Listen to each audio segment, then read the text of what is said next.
Assalamualaikum warahmatullahi wabarakatuh. Bapak Ibu guru hebat, salah satu program disiplin positif yang ada di lingkungan sekolah adalah satu istilah restitusi. Restitusi dikembangkan oleh Diane Gossen, seorang pakar pendidikan yang berlandaskan teori kontrol William Glasser.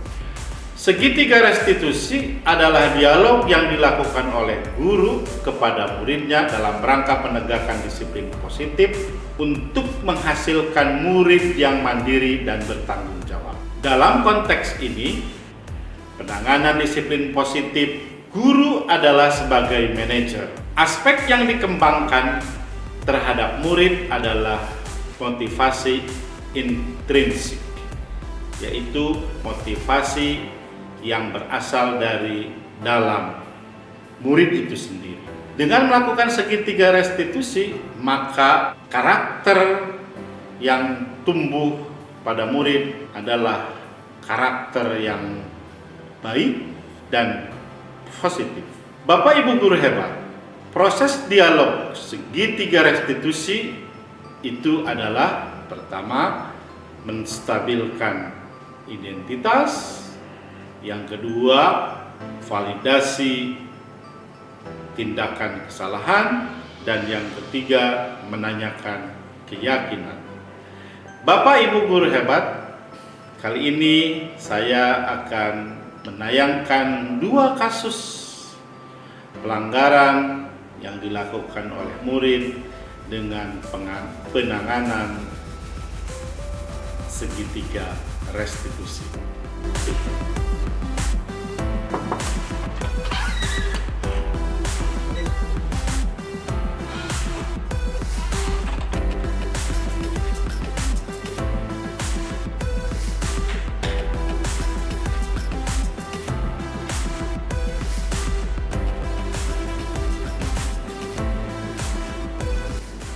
Selamat pagi, Juju. Juju tahu nggak kenapa Juju hari ini ada di sini? Saya kesel, Pak. Saya udah belajar, ujian, hasilnya beda dengan di kisi-kisi. Kamu kesal hari ini? Iya, Pak. Kenapa kesal? Saya sudah belajar semalaman, Pak. Yang dikasih guru dengan yang muncul di ujian itu beda, Pak. Jadi ada perbedaan antara kisi-kisi dengan yang diujikan, begitu? Betul, Pak. Oh, tentu saja kesal ya. Seandainya saya juga seperti itu, sudah belajar semalaman, belajar materi yang akan diujikan, tapi pertanyaannya berbeda, tentu saja pasti kesal. Terus setelah kamu merasa kesal, apa yang kamu lakukan? Saya mencontek, Pak. Karena saya kesal. Karena bila saya tidak mencontek, tentu saja nilai saya akan turun. Padahal saya sudah berjuang untuk belajar. Jadi alasannya mencontek karena kisi-kisi berbeda dengan apa yang ditanyakan, begitu? Betul, Pak. Apa alasanmu mencontek, cuy? Ya, saya kesal lah, Pak. Saya harus membela nilai saya, Pak. Saya sudah belajar, namun ujiannya berbeda dengan kisi-kisi. Itu kan membuat saya kesal, Pak. Jadi nilaimu bisa turun. Betul, Pak. Dan kamu bisa diomelin juga sama orang tua karena nilainya kecil. Untung kamu nggak berbuat yang lebih parah dari kesal, misalnya merobek-robek kertas ujian atau mengomeli guru misalnya di tempat umum, guru mapel, atau kamu ngomongin guru mapelnya di tempat umum atau bersama teman-teman. Ya, Pak. Saya tahu saya mencontek salah, maka dari itu saya tidak melakukan yang lebih buruk daripada itu, Pak. Kemudian, Joy, saya mau tanya, apakah mencontek itu sesuai dengan keyakinan kelas atau prinsip kamu? Yang enggak Pak, mencontek itu adalah berbuat curang, membuat kebohongan. Menurut kamu prinsip mana yang kamu langgar atau yang tidak sesuai dengan prinsip dan keyakinan kelas? Saya melanggar prinsip dan keyakinan kelas tentang kejujuran. Mungkin pada saat itu saya merasa kesal, merasa emosi, merasa khawatir nilai saya turun, jadi sikap kejujuran itu tidak ada dalam diri saya. Sekarang penting nggak kejujuran tersebut menurut kamu? Kejujuran itu penting Pak menurut saya, karena kejujuran adalah kunci utama dalam menjalani kehidupan sehari-hari. Apa yang kamu harus lakukan selanjutnya? Tentu selanjutnya saya akan belajar lebih sabar.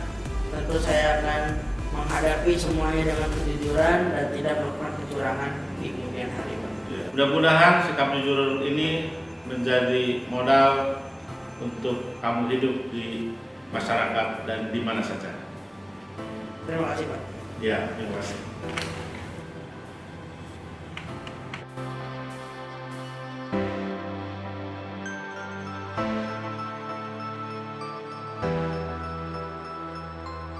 Assalamualaikum Pak. Waalaikumsalam. Angger, kenapa kamu ada di sini hari ini, pagi ini? Saya mau lapor Pak, saya emosi banget. Emosi? Emangnya kenapa? Saya dibentak tim disiplin Pak. Oh, dibentak-bentaknya gimana? Di tempat umum? Iya Pak, saya hanya telat 2 menit. Lalu mereka membentak saya di halayak umum Pak. Saya emosi banget. Wah, benar-benar ya. Seandainya saya juga seperti kamu dibentak-bentak di depan umum, pasti saya juga emosi.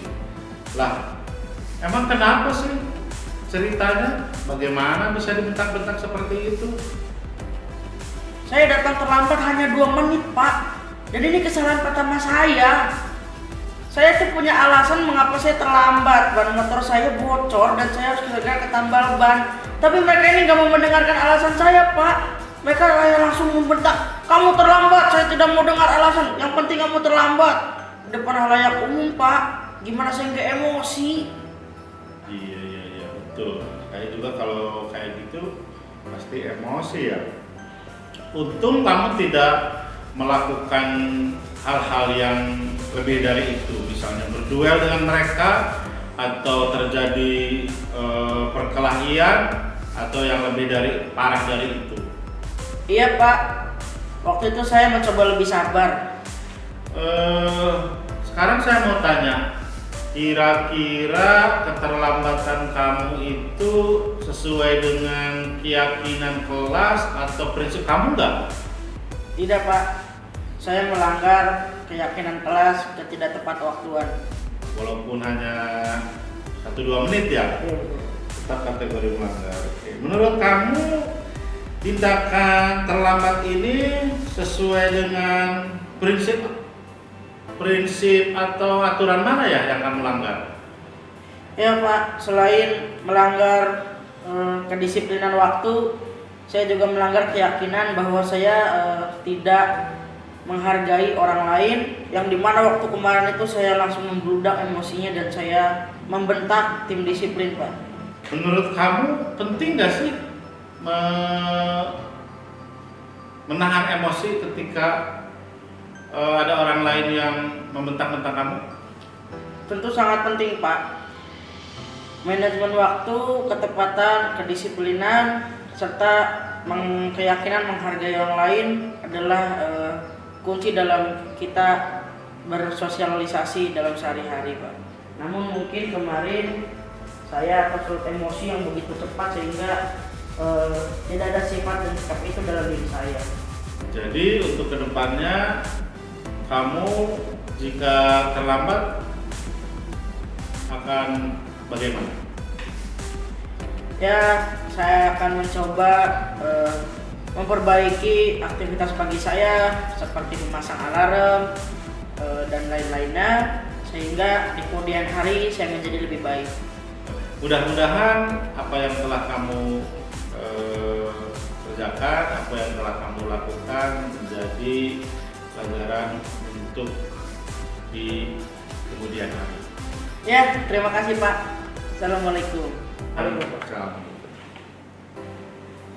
Mudah-mudahan pelanggaran yang dilakukan oleh murid kemudian ditangani oleh guru, dalam konteks ini guru sebagai manajer, dengan melakukan tindakan segitiga restitusi, menumbuhkan karakter yang positif bagi anak dan menjadikan mereka atau murid-murid menjadi lebih baik dalam proses pembelajaran di dalam dan di luar kelas. Saya kira itu. Terima kasih, mudah-mudahan ini menjadi inspirasi buat sekolah-sekolah yang ada di seluruh Nusantara. Terima kasih. Assalamualaikum warahmatullahi wabarakatuh.